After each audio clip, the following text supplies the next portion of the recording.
என்ன மதன், விஜய் ஜெயிச்சிருவாராட்டுக்குது?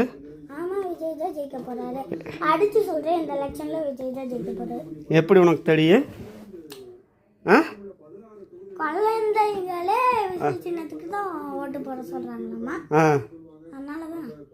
அப்போ விஜய் ஜெயிச்சிருவா அப்படியா? அவர் முதலமைச்சர் ஆயிடுவாரா ஆக மாட்டாடா? யாரை அடிச்சு சொல்ற? என்ன அடிக்க? விஜய் தோத்துருவாரு நான் சொல்றேன்டா. விஜய் ஆட்சி அமைக்க மாட்டாரா? பாத்துக்கலாமாடா?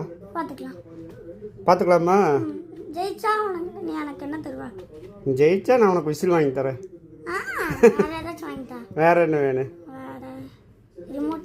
சரி, விஜய் தோத்துட்டா, விஜய் ஆட்சி அமைக்கலினா நீ எனக்கு என்ன வாங்கி தர? எனக்கா? நீ நல்லா படிச்சு பரீட்சை எழுதி ஐபிஎஸ் ஆகணும், போலீஸ் ஆகணும். சரி, விஜய் ஜெயிச்சிட்டாருன்னா எனக்கு ரிமோட் கார் வாங்கி. விஜய் ஜெயிச்சா நீ ஐபிஎஸ் ஆகவே ஆக மாட்டியா? ஆவேன். சரி, எனக்கு விஜய் ஜெயிச்சா எனக்கு ரிமோட் கார் வாங்கி தரேன். அப்போ உன் ரிமோட் காருக்காக விஜய் ஜெயிக்கணுமா? இல்லையே. நீ எப்படி சொல்ற அவர் ஜெயிப்பாருன்னு? உனக்கு எப்படி தெரியும்? அப்படிதான்ப்பா. அது ஒரு சீக்ரெட், அது யார்கிட்டயும் சொல்ல மாட்டேன். இது என்னடா சீக்ரெட்? என்ன சீக்ரெட்ரா சொல்றா? முடியாது. அந்த எலெக்ஷன்ல யார் ஜெயிப்பான்னு எனக்கு தெரியும். அப்படியா? அடுத்த எலெக்ஷன்ல எப்படியோ அதிமுக தான் ஜெயிக்க போகுது. அதே போல இந்த எலெக்ஷன்லயே அதிமுக தோக்க போகுது. அடுத்த எலெக்ஷன் எப்போ ஜெயிப்பாங்க? அதெல்லாம் அப்படிதான். பார்க்கலாமா?